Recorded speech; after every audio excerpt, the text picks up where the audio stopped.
Hello, how are you? Alfonso, my name is Bobbie. Bobbie, very nice to meet you. Tuesday it must be. No, the thing is that, the scary thing is that you don't really see cities. You go to a hotel and you're going to... Airports and hotels. And then the rooms tend to look very similar. This morning I had one of those of waking up and said, okay, where am I? So you're Bobbie. Okay. Alfonso, welcome to Texas, to specifically Dallas-Fort Worth. And it's a pleasure to be able to talk with you about Children of Men, which I saw, and very fascinated with this film. I was looking into your background a little bit, and you're kind of like a United Nations, one-man United Nations, born in Mexico, but you have lived many other places, and currently your home is Tuscany, right? Tuscany and London, I'm between the two places. And for a while you were in Austin, Texas. No, that's Guillermo, my good friend Guillermo. He lived in Austin. Ah. I lived in New York, and I lived in New York before that. Ah, okay. So you have not lived in Texas. No, I came to visit Guillermo quite a lot here. Aha, so that's the Texas connection. That's my Texas connection. Good friends in Texas.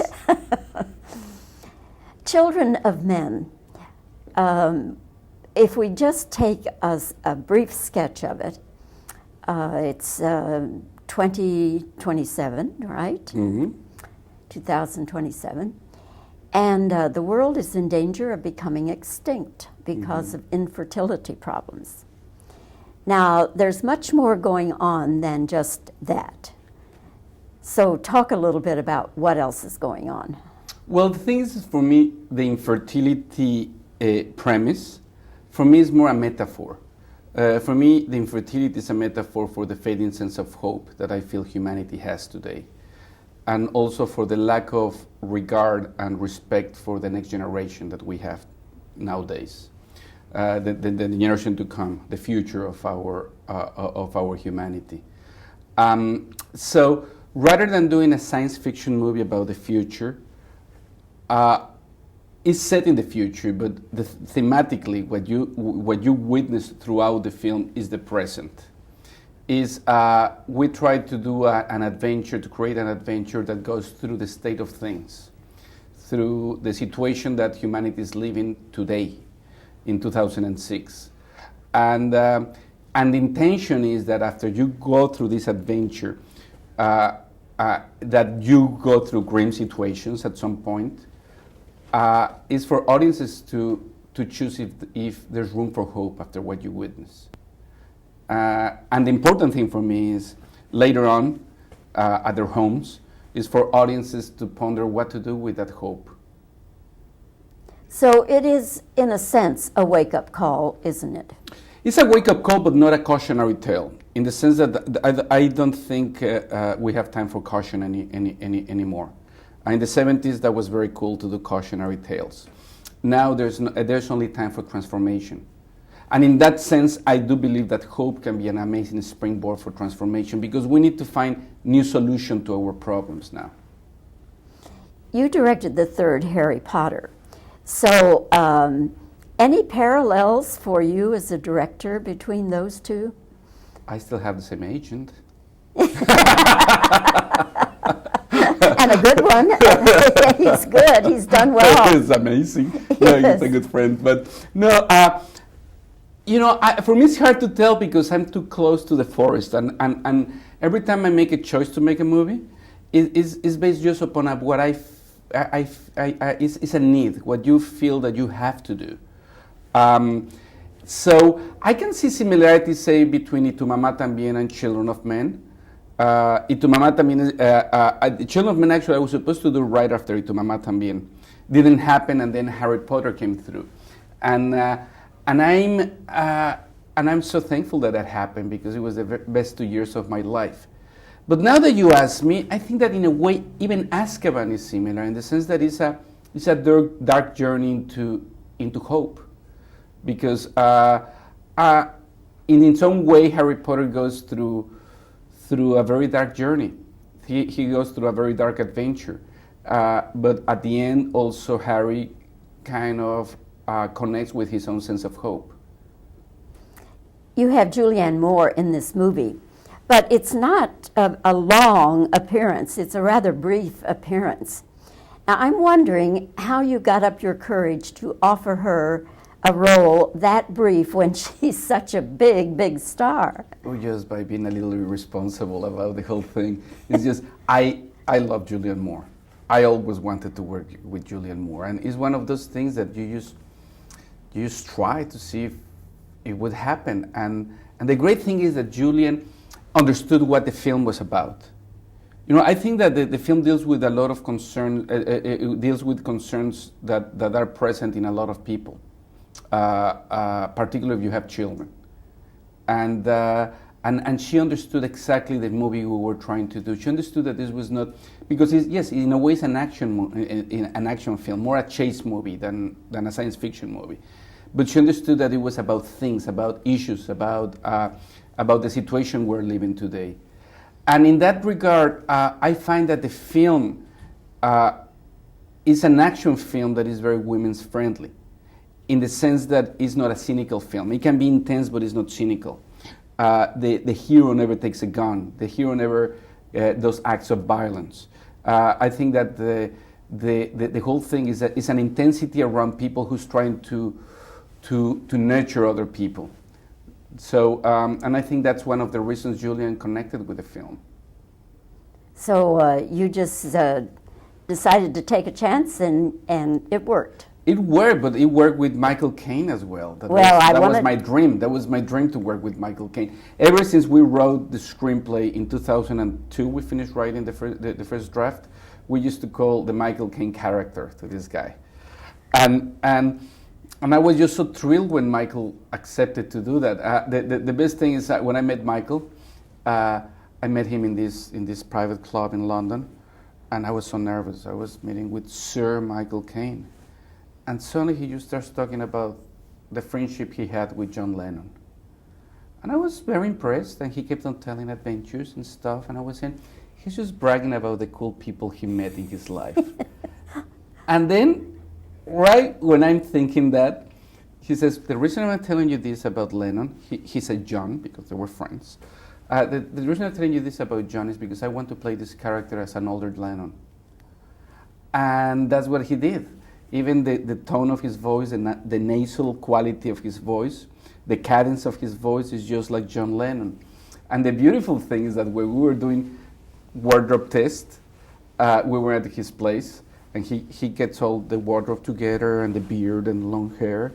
He looks himself in the mirror, and it's one of those moments I enjoy witnessing great actors, is that he was just being Michael Caine, being put all this stuff. He goes in front of the mirror, and his body language transformed into this new character, into John Lennon.